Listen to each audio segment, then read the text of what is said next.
But I want to clarify one thing, and it is that you believe that it is the government that should take the lead in drawing the framework for regulation. Government is the, I mean, in a democratic setup, the people's mandated government is the authority who could do this kind of work. If not, if the one group of people would, the other group would not agree with that thing. Absolutely, but I'm sure you know this as well. By the advertising standards, for example, in the United Kingdom, in England, right, it's completely self-regulated and it works very, very well. There is a code, there's an ethical guidelines code, and the public can complain. The complaints are taken very seriously, and it's a self-regulated body, and everybody is quite scared of getting the red flag. I agree. But, I mean, they are the cultural section. So that's what I want to come to. Involving there. Okay. Like, if you have a culture where you look at that, if you are doing wrong, then it is not, it is shame on you, then you don't do that. Likewise, there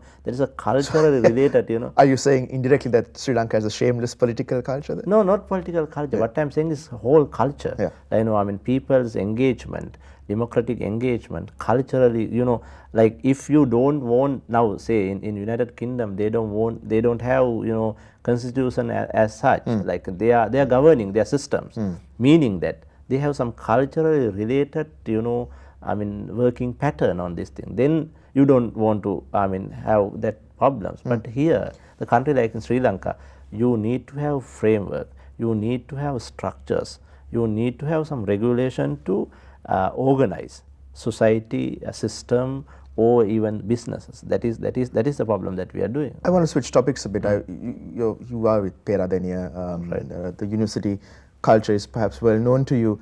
Something that I keep hearing very a lot when I speak to my father's generation. My father was in Peradeniya as well, and the students who are now in Colombo and Peradeniya as well, is that the political engagement, the political thinking is simply not there.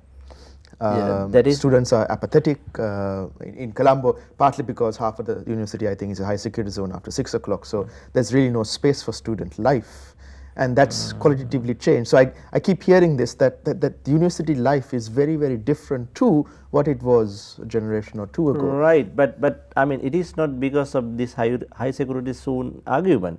There's a huge, I mean, changes happening at university students' life. That I completely agree. That seems to be just pulling them back from any kind of political engagement. That is there. That is not because of this outside cases. So what's happening with no within the university? There are I mean, student politics. There aren't. I mean, there is not any piece of I mean, democracy happening there. That is completely authoritative kind of system within. How can we change that? That is a huge problem. I mean, one of my friend professor told me that it is uncleared areas of the country. University student body is the uncleared areas, like in some areas. It meaning that I mean, the students are governed by very small group of people which relates with outside political forces. Then these people don't allow any other new ideas to come into political positioning. I mean, they allow, like the literature, film, all these other kind of things. They would say that okay, go ahead. Because they don't want to engage with that thing. But if it is politics, then they are very keen. If it is if very small group is arising in any university. Now look at last week. I mean, I am a kind of outside observer what happens at Kelani University. I mean, one faculty is not belongs to that whole other faculty's political group. Then there's a crash there. That's there. In terms of the culture, I mean, sorry, I keep coming back to this because it's a wonderful idea, but of engagement, creating the culture of engagement from young university graduates or undergraduates. Now, if it is the case that they are condemned to archaic, outdated, outmoded political ideology and thinking, how are you going to move forward? How will you move forward? I want a concrete idea from you. Now, like, I mean, if you ask me that, I mean, whether I do student-related politics at university, my answer is no, I don't. I was involving when I was in the students' movement. But now what I do is to look at and to change their minding setup that we need to have open spaces. University is the place where you can develop, you know, I mean, that is the place where you develop concept, you know, ideas. But now there's one idea is identified by a group of people, then a student wants to follow that thing. That is the student politics, which we need to involve with, which we need to address very soon. It is a, I mean, huge problem. So who do you think can do that? In couple of ways. One, no, I who? mean, like who means like, I mean, same students. One thing is like you need to allow them to, allow dissident to develop their positioning. That you need to offer some protections there, because they were beaten, they were, you know, I mean, doing a lot of, you know, insultance there.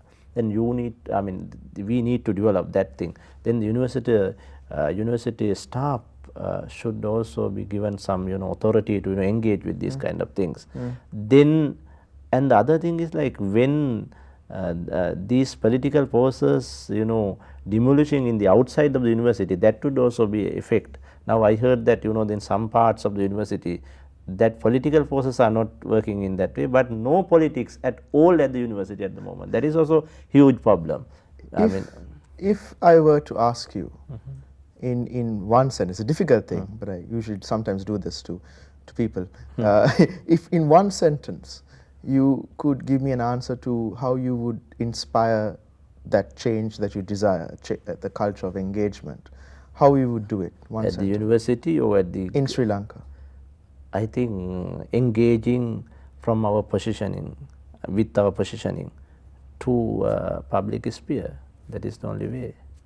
Well, I hope very much that you both have the energy and the commitment from what you're doing and the people you engage with to bring about that change.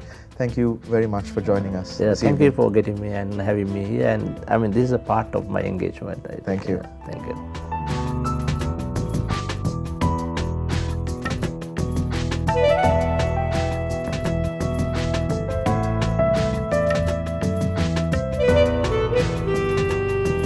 Thank you.